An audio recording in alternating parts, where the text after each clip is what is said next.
Bismillahirrahmanirrahim. Assalamualaikum warahmatullahi wabarakatuh.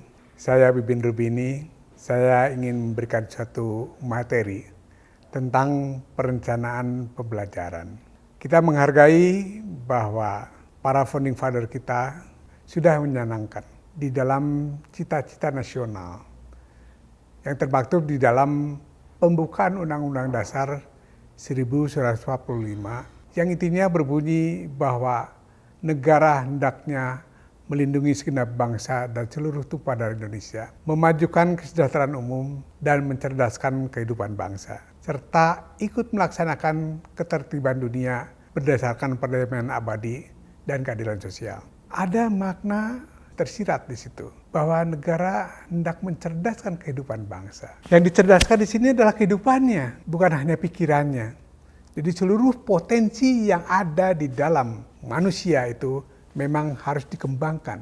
Lebih lanjut, dituangkan di dalam tujuan pendidikan nasional. Cita-cita mulia ini bahwa Undang-Undang Nomor 20 Tahun 2003 menyatakan pendidikan nasional berfungsi mengembangkan kemampuan dan membentuk watak serta peradaban bangsa yang bermartabat dalam rangka mencerdaskan kehidupan bangsa. Jadi intinya mencerdaskan kehidupan bangsa. Bertujuan untuk berkembangnya potensi peserta didik agar menjadi manusia yang beriman dan bertakwa kepada Tuhan Yang Maha Esa, berakhlak mulia, sehat, berilmu, cakap, kreatif, mandiri, dan menjadi warga negara yang demokratis serta bertanggung jawab. Kalau kita golongkan cita-cita nasional tersebut sekaligus kita rangkumkan dengan tujuan pendidikan nasional, maka sebetulnya ada 3 domain. Sejalan dengan apa yang disampaikan oleh Benjamin Bloom pada awal tahun 60-an, bahwa tujuan pendidikan nasional itu dikategorikan dalam 3 domain. Jadi yang pertama, domain kognitif, hal yang berkaitan dengan pengetahuan atau pikiran. Yang kedua, domain afektif, hal yang berkaitan dengan perasaan, dengan hati. Dan yang ketiga, domain psikomotorik, hal-hal yang berkaitan dengan raga kita. Dilengkapi dengan UNESCO pada tahun 1998 menyampaikan bahwa ada 4 pilar pendidikan yang memang menjadikan utama di dalam proses pencapaian pendidikan itu sendiri. Yang pertama adalah learning to know, kita kembali lagi pada pemenuhan kebutuhan pikiran, kemudian learning to do, kebutuhan pada kesehatan raga, dan learning to be, yaitu kebutuhan pada hati. Tetapi UNESCO menambahkan pilar yang keempat, yaitu learning to live together. Bagaimana kita bisa belajar hidup bersama. Nah, inilah intinya bahwa pendidikan itu pemenuhan kebutuhan pikiran, perasaan, kemudian fisik, dan juga bagaimana kita hidup bersama. 14 abad yang lampau, di dalam satu kitab Siksa Kandang Keresian, Prabu Siliwangi mengatakan bahwa kalau kita ingin membentuk manusia-manusia yang cager, bager, benar, pintar, singer, jujur, dan motekar, maka intinya dia harus mengembangkan pri kehidupan yang silih asih, silih asah, silih asuh.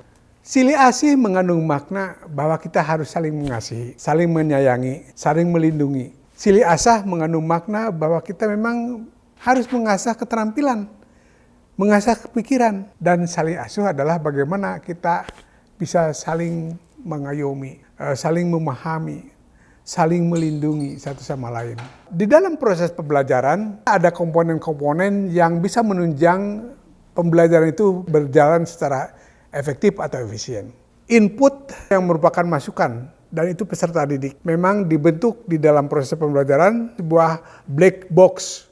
Black box itu adalah kotak hitam yang memang kita tidak tahu apa yang terjadi di dalam proses pembelajaran tersebut. Mengapa saya katakan sebagai kotak hitam?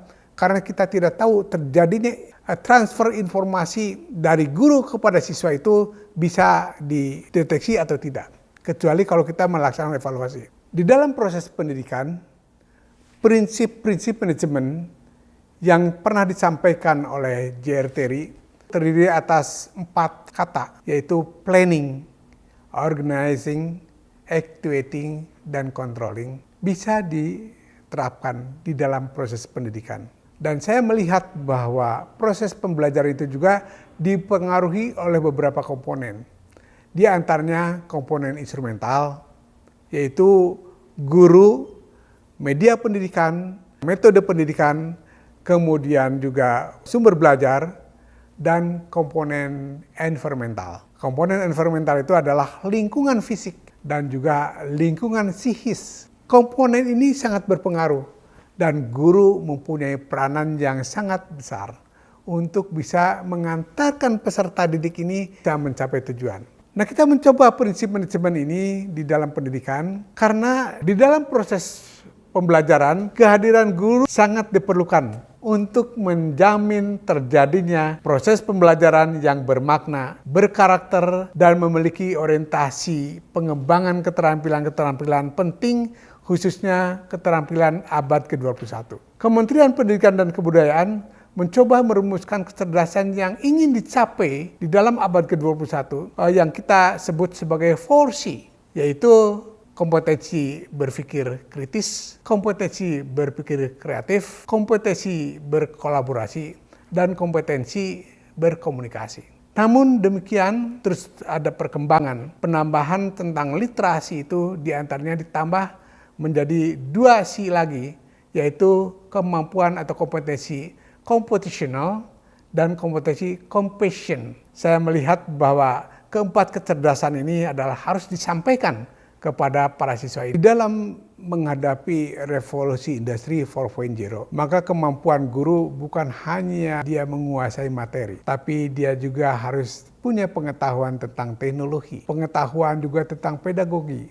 Jadi ini yang saya kategorikan sebagai TPEC. Itu singkatan dari teknologi, pedagogik, content, knowledge. Dari TPEC ini ada sekitar 7 unsur kombinasi, yaitu bagaimana seorang guru bisa merangkum, mengkombinasikan antara kemampuan-kemampuan itu. Penerapan praktis daripada TPEC mencakup 8 domain, yaitu bagaimana dia bisa menilai peserta didik, memahamkan materi, memahami peserta didiknya, merancang kurikulumnya, merepresentasikan data, mengelola pembelajaran, mendukung strategi pembelajaran, dan yang ke-8, pengelolaan pembelajaran dan integrasi dalam konteks mengajar secara yang lebih luas. Kompetensi guru ini memang tidak dianggap sebagai kompetensi yang mudah, namun perlu ada suatu seni untuk mengelola ketiga komponen, yaitu teknologi, pedagogik, dan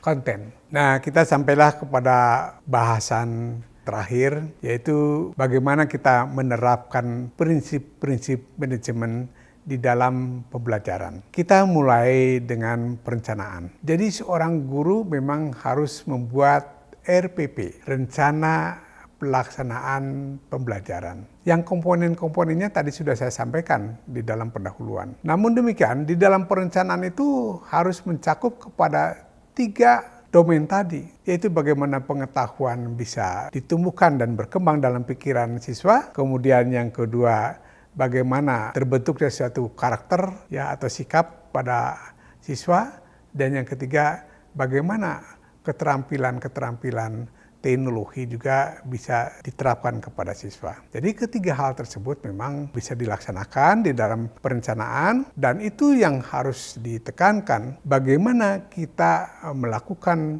pembelajaran melalui kombinasi dengan menerapkan strategi, teknik, metode, model pembelajaran di situ. Nah, kita berlanjut sekarang kepada pengorganisasian. Jadi tugas guru adalah bagaimana mengorganize materi tadi, bagaimana dia memilih pendekatan, bagaimana memilih metode, bagaimana juga dia merangsang suatu skenario pembelajaran. Sehingga ada yang disebut dengan perencanaan. Kalau ini kita sebut perencanaan ini batal karena sesuatu hal, misalnya tidak ada listrik, kemudian ada terjadi sesuatu hal di kelas dan sebagainya, dia harus bisa mengalihkan skenario itu kepada perencanaan berikutnya. Nah, kita mencoba sekarang pengorganisasian. Ada beberapa pendekatan. Ada tadi dalam kita membangun bagaimana hidup bersama dengan pendekatan kolaboratif atau pendekatan kooperatif. Jadi cooperative learning dan collaborative learning itu dalam rangka kita membangun manusia-manusia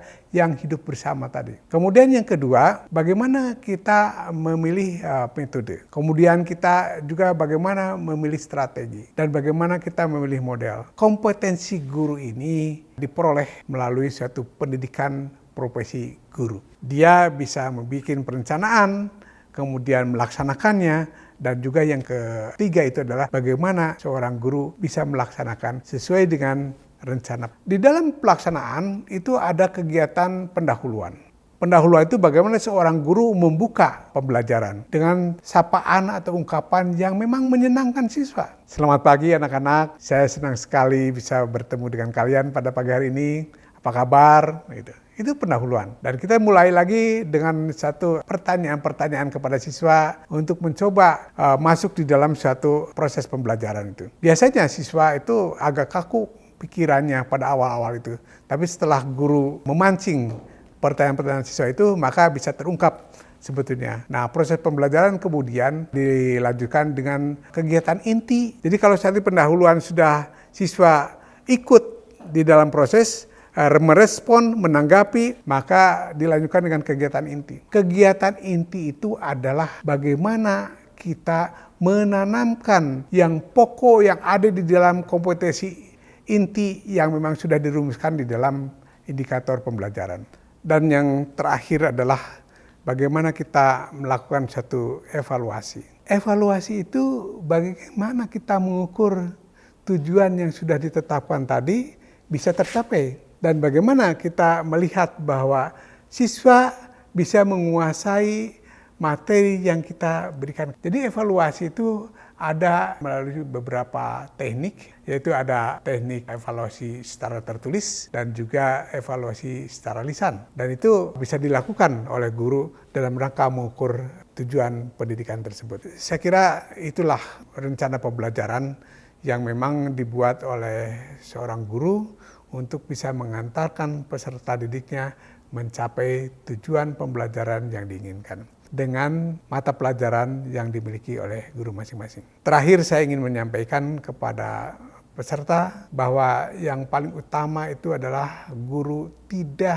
hanya mentransfer pengetahuan saja, tapi yang lebih penting lagi adalah guru bagaimana mentransfer value, nilai-nilai, mentransfer karakter dan mentransfer culture. Ini yang paling penting karena Ki Hajar Dewantara intinya bahwa pendidikan itu adalah bagaimana membangun budi pekerti. Jadi bagaimanapun pintarnya seseorang kalau tidak dilandasi dengan budi pekerti maka hilang jiwa pendidikannya itu. Selamat, mudah-mudahan saudara-saudara bisa memahami materi yang saya berikan dan mudah-mudahan saudara menjadi guru-guru yang hebat. Assalamualaikum warahmatullahi wabarakatuh.